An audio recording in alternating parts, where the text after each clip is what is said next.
예수 그리스도를 통하여서 하나님의 영광을 바라보게 하고 하나님의 나라의 복을 누릴 수 있도록 역사하시는 하나님을 향하여 할렐루야 찬양대에서 찬양해 주었습니다.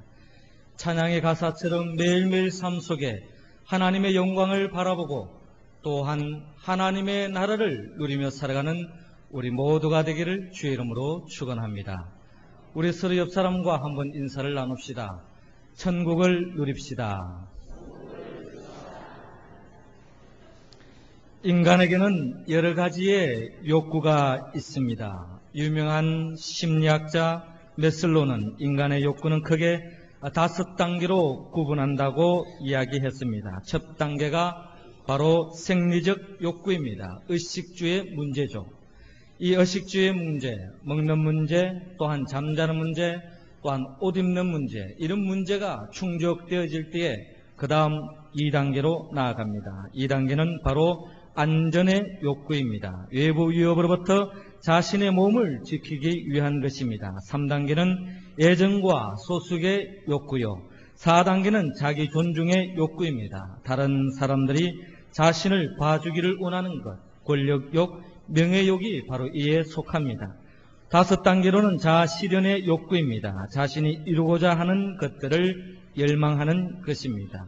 이처럼 인간은 각 단계별로 하나씩 성취되고 난 뒤에 다음 단계로 추구한다고 메슬로는 역설하고 있습니다. 그러나 오늘을 살아가는 이 세상은 욕구를 채우기 위한 인간의 몸부림이 있음에도 불구하고 필요한 것들을 온전히 채우지 않는 데서, 채우지 못한 데서 오는 아픔과 눈물로 뒤금벅되어 있습니다. 이러한 세상 속에서 예수 그리스도는 우리의 구원자로 오셔서 인간의 모든 욕구와 필요를 채워주기 오신 분이 바로 예수 그리스도이십니다. 오늘의 본문에 나타나 있는 상황은 철저히 구세주가 필요한 자리였습니다. 많은 사람들이 세례 요한의 죽음을 당하고 영적 지도자들을 잃어버린 채 유리방황하고 있을 때에 해는 지고 점점 추워지는 광야에서 배고파하고 있습니다. 무엇보다도 가장 근본적인 욕구가 충족되지 못한 자리였습니다.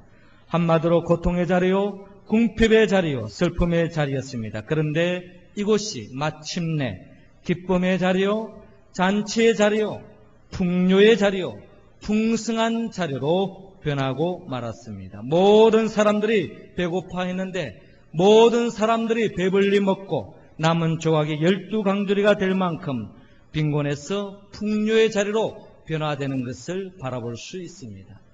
이 말씀을 바라보면서 우리는 소망합니다. 어떻게 하면 우리의 삶의 자리가 비록 고통의 자리가 있고 빈곤의 자리가 있고 때로는 슬픔의 자리에 놓여 있다 할지라도 어떻게 하면 우리의 삶이 풍요의 자리로, 행복의 자리로, 기쁨의 자리로 변할 수 있을까 하는 것입니다. 그러기에 오늘의 성경의 본문은 바로 하나님의 나라가 우리의 삶 속에 어떻게 하면 이룰 수 있는가 하는 그 방법을 우리에게 밝혀주고 있습니다. 첫째로 하나님은 오늘 본문 13절에서 18절을 통하여 작은 것도 헌신하라고 말씀하고 있습니다. 우리 17절 말씀 다 같이 읽겠습니다. 시작. 제자들이 가로되 여기 우리에게 있는 것은 떡 5개와 물고기 2마리 뿐이니이다. 아멘. 저를 한번 따라 하시기 바랍니다. 헌신하며 삽시다. 오늘의 본문을 바라보면 배고픈 자리에서 배부름의 자리로 변화되는 것을 바라보는데요. 이 자리는 바로 절망에서 희망으로 이끄는 것을 바라봅니다. 여기에 배고픔에서 다시 배부름으로 변화되는 것은 여기에 한 아이의 작은 헌신이 있었다고 성경은 기록하고 있습니다. 자신의 허기진 배를 채우기 위해서는 넉넉할지 모르지만 배고픈 많은 무리들에게 있어서는 참으로 작은 양의 보리떡 5개와 물고기 2마리였습니다. 그러나 이것을 진정 주님을 사랑하는 마음으로, 이웃을 사랑하는 마음으로 한 소년이 헌신했기 때문에 이처럼 풍요의 자리로 변할 수 있었다고 성경은 우리에게 말씀하고 있습니다.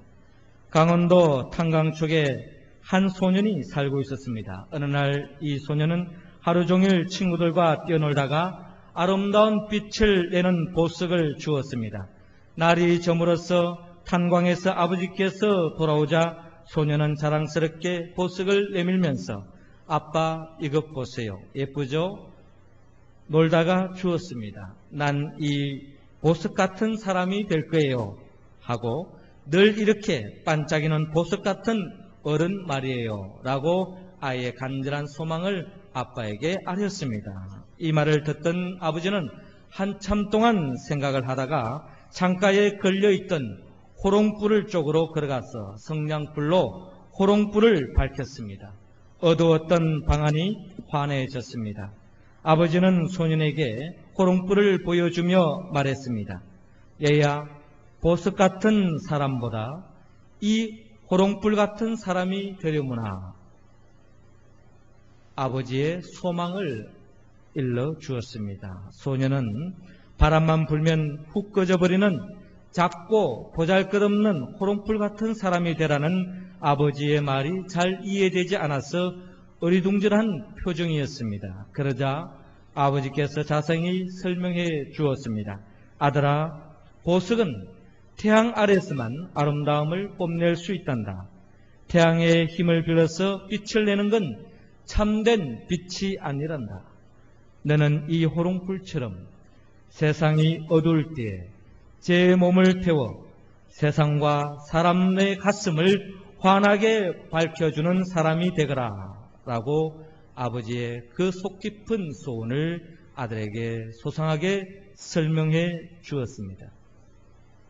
저는 이번 여름 성경학교 아동부 교회 예배 시간에 빛이 있으라는 제목으로 설교를 했습니다. 요지는 한마디로 이 어두운 세상에 빛을 밝히라는 내용이었습니다.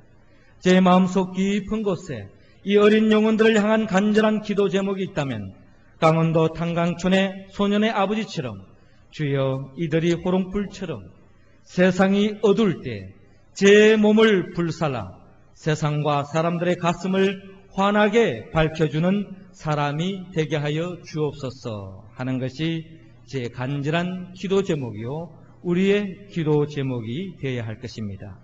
러시아의 문호 도스토옙스키는 자기 자신을 희생하는 것처럼 행복한 일이 없다고 이야기한 바 있습니다.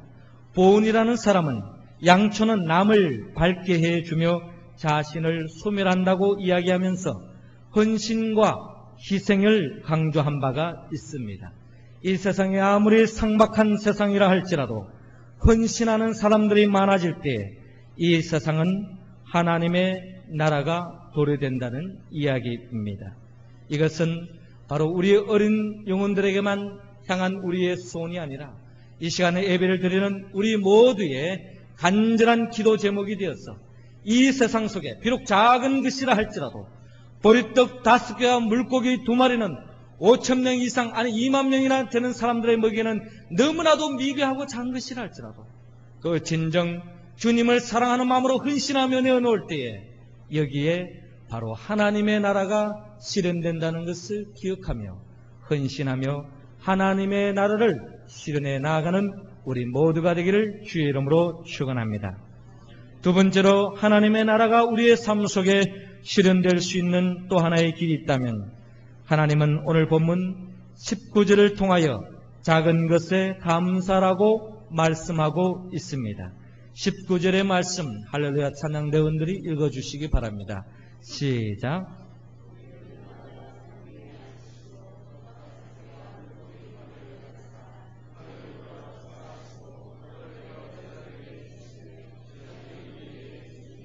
아멘.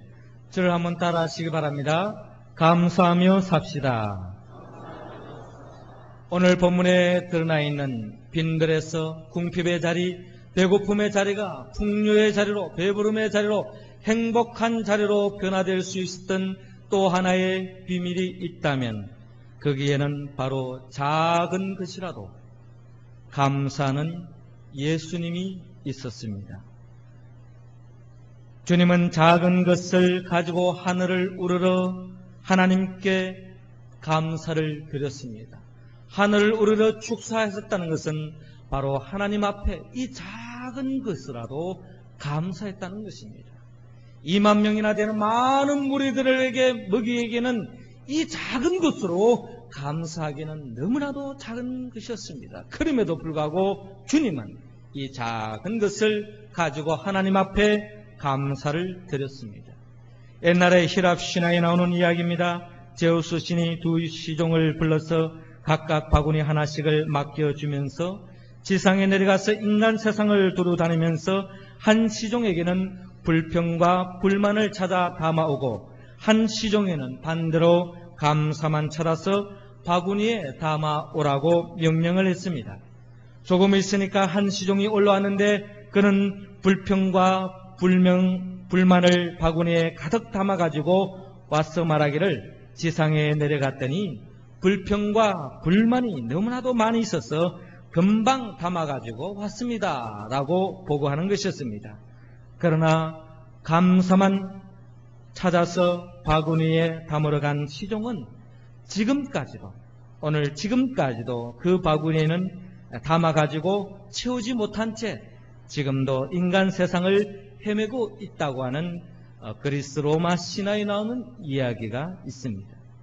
그렇습니다. 이 세상을 바라보면 우리는 감사보다 불평한 조건이 더 많이 있습니다. 불평해야 할 이유가 더 많이 있는 것이 이 세상의 모습이라는 것입니다. 그럼에도 불구하고 감사하는 자에게, 비록 작은 것이라도 감사하는 자에게 하나님의 복이 임한다는 것입니다.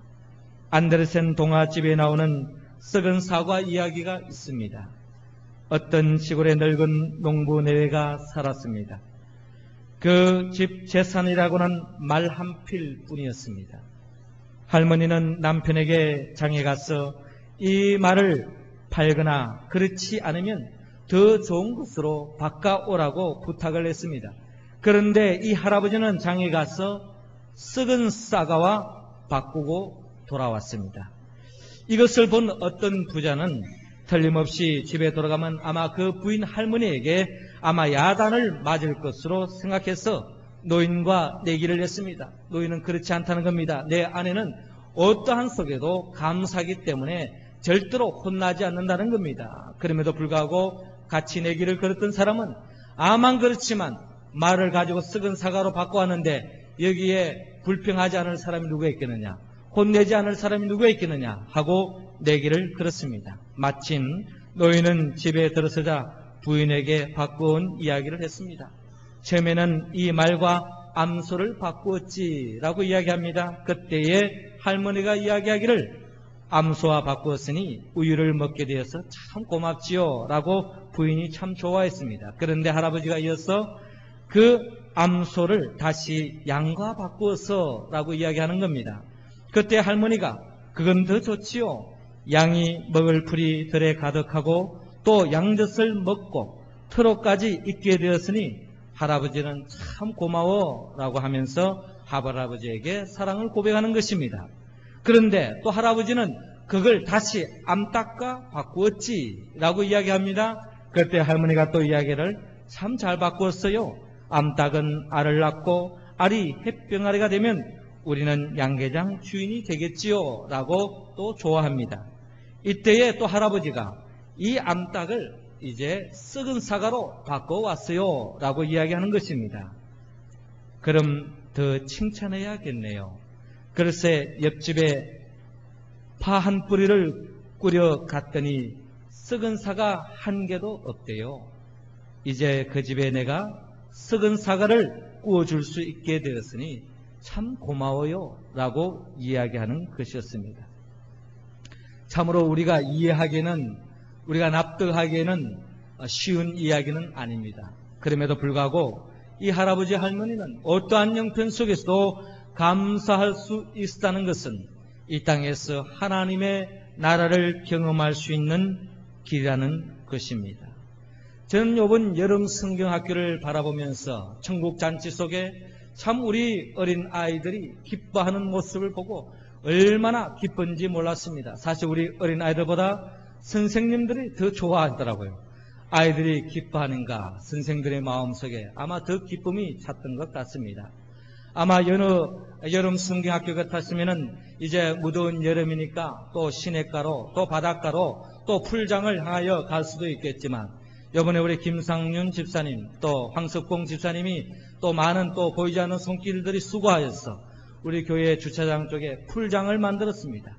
그 풀장을 만들어가지고 어린 영혼들이, 어린 생명들이 거기에서 얼마나 재밌게 노는 모습을 보았을 때 저 자신도 막 흥이 나고 그 물속에 그냥 저도 뛰어들고 싶고, 올여름 그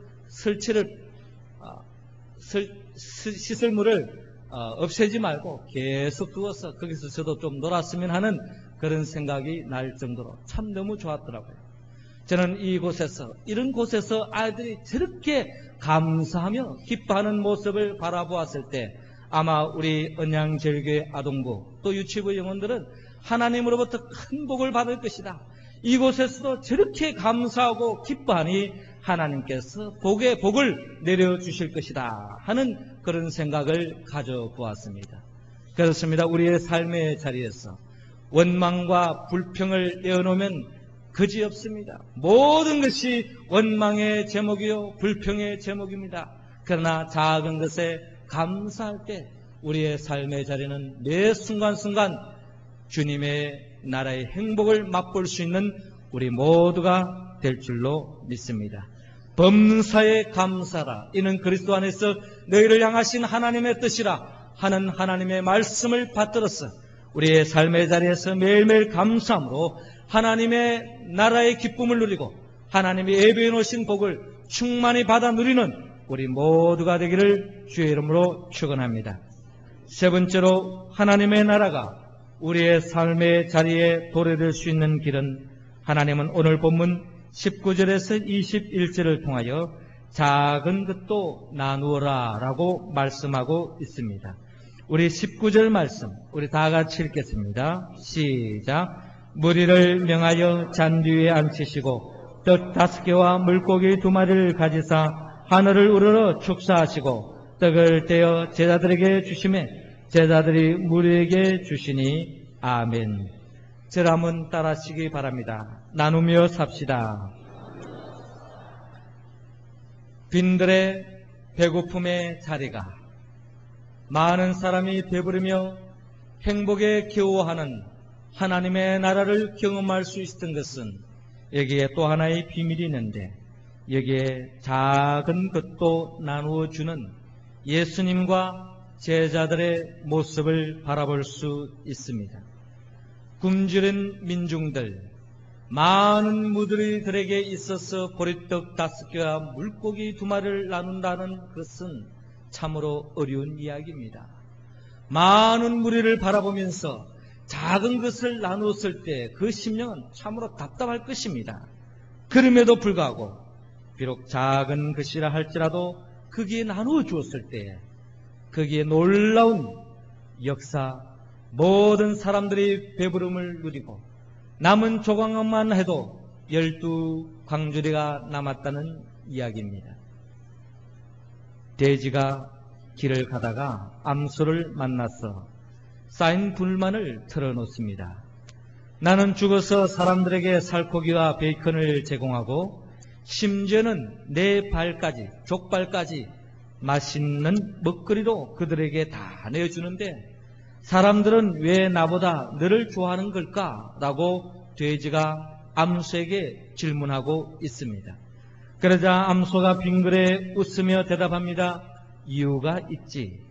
너는 죽어서야 유익한 것을 제공하지만 나는 살아있는 동안에 우유를 나누어 주거든 라고 이야기하는 것이었습니다. 세상에는 움켜쥐는 데만 급급한 사람들이 있는가 하면 작은 것이라도 함께 나누면서 살아가는 사람들도 있습니다. 어떤 사람은 언젠가 여건이 좋아지면 다른 사람을 위해 큰 일을 할 거라고 큰 소리 치기도 합니다. 어떤 사람은 부족한 가운데서도 다른 사람을 도우며 살아가는 모습을 바라봅니다. 어떤 사람이 더 멋지고 행복한 인생을 살아가는 것일까요? 예전에 리더스 다이제스트에 나온 실렸던 anyway, 어쨌든 이라고 하는 글이 올라와 있었습니다. 사람들은 무분별하고 이기적이다. 그러나 어쨌든 너는 사랑하라. 선을 행하면 배후에 이기적인 동기가 있다고 생각할 것이다. 그러나 어쨌든 선을 행하라. 정직과 성실의 길을 걸어가면 비웃는 무리가 생길 것이다. 그러나 어쨌든 정직하고 성실하라. 이대로 세상이 망할 것이라고 볼지 모른다. 그러나 어쨌든 너는 건설하라. 어쨌든 당신이 가진 것 중에 최상의 것을 나누어라. 가장 좋은 것을 나누어라 라고 이야기한 바가 있습니다. 예수님의 생애는 나눔의 생애였습니다. 주님은 진리의 말씀을 나누었습니다. 지혜를 나누었습니다. 사랑을 나누었습니다. 예수님 혼자 먹기에도 부족할 양인 보리떡 5개와 물고기 2마리도 주님께서는 친히 나누었습니다. 나눔은 생명의 원리입니다. 나눔은 희생으로 시작되지만 풍성함으로 열매 맺습니다. 기쁨은 나눌수록 그 기쁨이 배가 되고 슬픔은 나눌수록 그 슬픔이 절감됩니다. 깊은 샘물을 퍼내면 퍼낼수록 맑은 물이 올라오듯이 우리의 삶은 나눔으로 인하여서 더 풍성해질 수 있습니다. 하나님의 나라는 멀리 있지 않습니다. 비록 우리에게 가진 것이 작은 것이라 할지라도, 비록 가진 것이 콩 한 쪽이라 할지라도 그것을 나누며 살아갈 때 우리의 삶의 자리에 하나님의 나라가 실현될 줄로 믿습니다. 사랑하는 언양제일 가족 여러분, 하나님은 우리의 삶의 자리에 하나님의 나라가 이루어지기를 갈망하는 마음으로 우리 모두에게 감사라고 말씀하고 있습니다. 헌신하라고 말씀하고 있습니다. 나누어라고 말씀하고 있습니다. 어떻게 하면 우리가 이 말씀에 응답할 수 있을까요? 우리의 힘으로, 우리의 의지로, 우리의 노력으로 이 말씀을 응답할 수 없습니다. 우리는 우리를 위하여 죽으시고 피 흘려 돌아가신 예수 그리스도, 우리를 진정한 헌신하며 나누며 또한 감사할 수 있는 인생을 세워주기 위하여 사망 권세를 깨뜨리고 부활하신 예수 그리스도 안에 있을 때, 예수의 영 보혜사 성령님이 우리와 함께 하실 때에 우리는 오늘의 이 말씀에 응답함으로 하나님의 나라를 실현하고 하나님께 영광 돌리는 복된 인생을 살아갈 줄로 믿습니다. 이 복을 누리며 살아가는 우리 모두가 되기를 주의 이름으로 축원합니다. 기도드리겠습니다. 생명의 영 보혜사 성령님이시여, 우리 모두에게 하나님의 나라를 실현할 수 있도록 우리를 세워주심을 감사합니다. 하지만 우리의 모습을 들여다보면 작은 것도 헌신하지 못했습니다. 작은 것에 감사하지 못했습니다. 작은 것도 나누지 못했습니다. 주여 불쌍히 여겨 주옵소서. 이 시간 우리 모두에게 헌신의 영, 감사의 영, 나눔의 영으로 충만히 채워주셔서 주어진 삶의 자리에서 하나님의 나라를 실현하고 확장해 나가는 삶을 삶으로 하나님께 영광 돌리며 새하늘과 새 땅의 기쁨을 미리 맛보는 삶으로 주여 인도하여 주옵소서. 예수님의 이름으로 기도드리옵나이다. 아멘.